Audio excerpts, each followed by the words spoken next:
2021 was a bit of a bust for FPS shooters, but here's hoping that 2022 is one that is far more worthwhile. So we're going to discuss 5 shooters that I have my eye on for this year. So without further ado, remember, if you enjoyed today's video, don't forget to leave it a nice, thick, and juicy like as always. Of course, if you enjoy this kind of content you want more like it, be sure to hit that big red sexy subscribe button right underneath the video.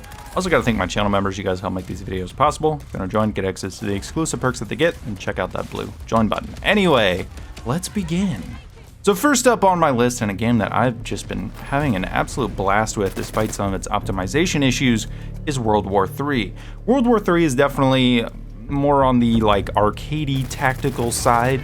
It's kind of a mix between Battlefield and Call of Duty, but it has some more hardcore attributes to it. If you remember mechanics like attrition from Battlefield 5, at least the health attrition, that is definitely in the game, and you will have to get med packs to actually heal all the way back up if you do take enough damage. You also have a pretty fast time to kill, taking about 3 to 4 bullets instead of the 4 to 5 that you would find in a game like Battlefield or Call of Duty. So it's definitely more on the hardcore side. There are some cool mechanics as they're going for playable realism. So for example, you can wear heavier armor, which will give you more health, but it's also going to make you less mobile and easier to hit. So you have various gameplay decisions to make, and it's really cool. There's tons of customization and progression to go through in the game. So if you're looking for a game that you can sink tons of hours into, this is definitely one that you could do that. And you can actually do it right now if you're on PC. I think if the Steam sale is still going on, it's like 12 bucks, so it's pretty cheap for the amount of content that you're getting. Honestly, for me at least, it's been very much worth it.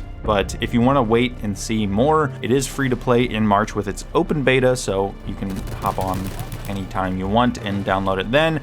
And they're also looking to do a console release at some point in the future. I don't know when that's planned for, but if you are looking for an alternative on console, this is definitely a game to keep an eye on throughout this year. Now, number 2 on my list, we're going back into the past, and that is Hell Let Loose. Now, no, Hell Let Loose isn't exactly new news. The reason I have this on this list is because the console version of the game hasn't quite caught up to the PC version. In terms of optimization, as I swear I get like 20 frames a second on my PS5, but in terms of overall content, I don't believe that they've added the Eastern Front yet to Hell Let Loose on console. I know it's on the PC version, but I don't believe that they've done it for the console version quite yet. I know it's coming though, so that's why you want to keep an eye out for it. But this game is actually really, really awesome if you haven't had the opportunity to try it yet. It's like playing in a World War II movie, and they've gone to great lengths to make each battle feel pretty authentic. It's not quite down to where you have specific squads from specific battalions that were at that specific battle, but you do have the level of detail, for example, with the maps, where the maps are designed based on photographs of the battle at that time, and you have things in places where they would have really been. The maps are huge. There's always some kind of action going on. It's very atmospheric. You really feel it. There's just really cool tension as you approach a battle, as the map kind of degrades into the chaos of the war. And of course, when the explosions go off, they go off. It is insane, some of the things you can see in this game and just how intense it can be at times.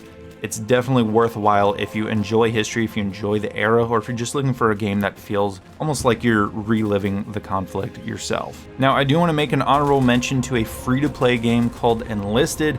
Hell Let Loose is not free-to-play at the moment, but Enlisted is. Enlisted is very similar, and they've actually added a new train mode where it's kind of this cool back and forth tug of war on this train, and it's just a super fun game to play. A lot of people hold it against it that it has AI sort of enemies in it because you're playing in a squad, and so you control like the squad leader, and then you have AI squad mates that will go wherever you command them, and they are kind of dumb, and a lot of your kills are going to be against AI, but to me it's just general stupid fun. Some of the sound design and everything like that is really awesome in Enlisted, and it's definitely more fast-paced than a lot of the other kind of hardcore shooters that are out there. It's not really as hardcore as something like Hell Let Loose, I would say. It's definitely less focused on the immersion, but it is very fun to just hop in and play. It's kind of my guilty pleasure game that I would go to. So again, if you're looking for something that's free, Enlisted is definitely a good honorable mention that I will add to this list. And they have several fronts, including the Battle of Berlin, the Eastern Front, the invasion of Normandy. They just added North Africa in the game. So there's plenty to experience in Enlisted. Now, third on my list, if you're a fan of the SWAT genre or you've been missing that kind of cooperative tactical game, then Ready or Not is a game to keep an eye on. Ready or Not has had some controversy. I don't really know what it's about, and I really am not here to talk about it, but Ready or Not is a game that has actually been pretty popular as of late. I haven't actually played it myself, but having seen Void Interactive's content plan for the game in the future, actually this month in January, they're already planning to add new things to the game. If you follow them on Twitter, they have already listed out a lot of things such as new weapons, game modes, ways to play the game, new voice lines for characters, and things like that. So they seem to be moving pretty fast with this game to get to a full release of the game. So again, if you're missing that SWAT genre, that tactical squad type of game, this is a game to definitely check out. Fourth on my list, and you may crucify me for this one, but more than any of the games on this list, I'm saying keep an eye on it, don't run and buy it immediately. That is Battlefield 2042. Now, this game has a limited amount of time to actually get its act together, but if it does, it can be a very fun game.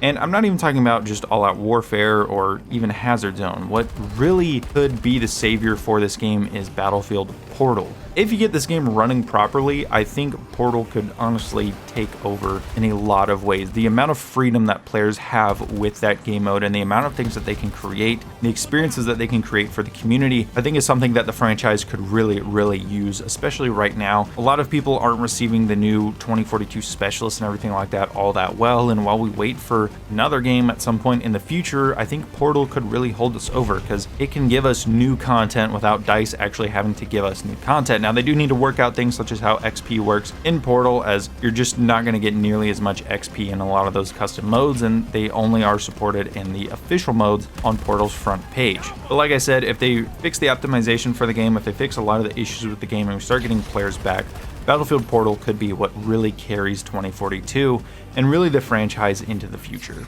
But the reason I say it has a limited time to get its act together is because of the last game I want to talk about on this list, and that's Call of Duty Modern Warfare 2. Now, I'm not here to talk about the multiplayer. I really couldn't care less about Call of Duty's multiplayer for the past probably decade. It's not my cup of tea. Just not what I'm looking for. Especially with SBMM and the way Modern Warfare 2019 came out and took the world by storm, but then the multiplayer was kind of garbage. Just not a fan of it. But the campaign is something I'm very much looking forward to. Modern Warfare 2019's campaign was awesome, and if Modern Warfare 2's campaign is anything close to it, I think we have a pretty nice story in store, as Modern Warfare 19 set up so much. I think there's going to be a lot that we get to experience in this new title, and I'm very excited to see that. I'm also very excited for the DMZ mode. Again, I'm not a big Battle Royale guy, so Warzone doesn't really appeal to me, but this DMZ mode that they're rumoring, that's kind of like this Escape from Tarkov type of mode, this Escape Royale, which 2042 tried with Hazard Zone, and it's just not fleshed out enough. I think if Call of Duty gets their act together and really releases something in-depth and fleshed out in this mode, I think we could have a really cool game mode on our hands that'll be really fun to stream, and you'll definitely see me playing that kind of a mode on my channel. So anyway, those are the 5 games that I'm very much looking forward to in 2022. Let me know down below which FPS titles you're looking forward to this year, or just what games in general that you want to see this year. Anyway, I hope you guys enjoyed, and I will see you guys in the next video.